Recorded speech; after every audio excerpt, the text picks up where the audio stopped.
C'est une première exposition temporaire, effectivement, dans ce musée d'Aléria.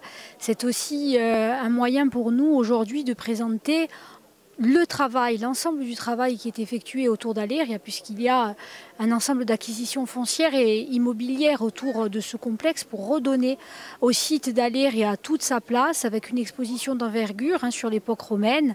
Nous étions il y a un peu plus d'un mois en Marème où nous avons présenté la bataille d'Alalia avec les musées de la Villa Giulia de Rome, les musées florentins, les musées de Nuoro, le musée de Nuoro. Et c'est vraiment reconnecter aussi Aléria dans son espace méditerranéen, dans la recherche muséale méditerranéenne et aussi dans son histoire et cette volonté aussi, puisque nous portons des projets en partenariat avec la communauté de communes, c'est aussi cette volonté de dire qu'il peut y avoir un développement soutenable à partir du patrimoine culturel.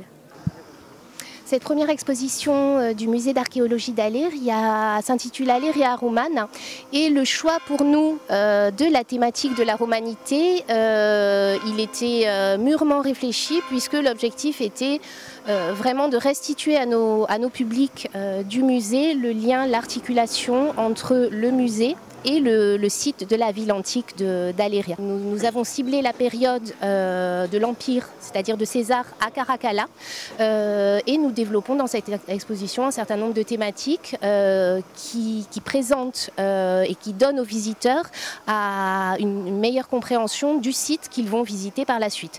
Alors nous avons 6 thématiques. Une première thématique globale sur l'identité d'Aléria, l'identité des Alérini spécifiquement.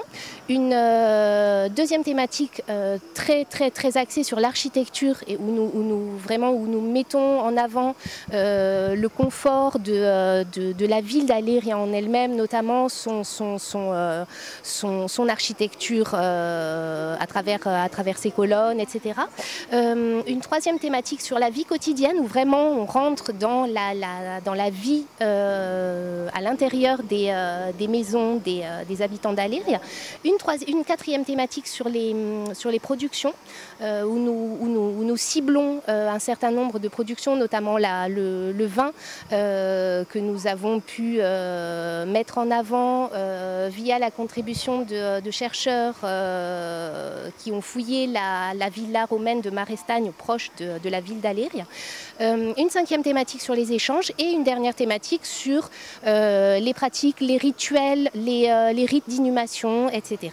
Il y a beaucoup d'objets du quotidien, dont certains en très bon état de conservation. D'où viennent ces objets? Exclusivement de fouilles qui ont été faites aux alentours?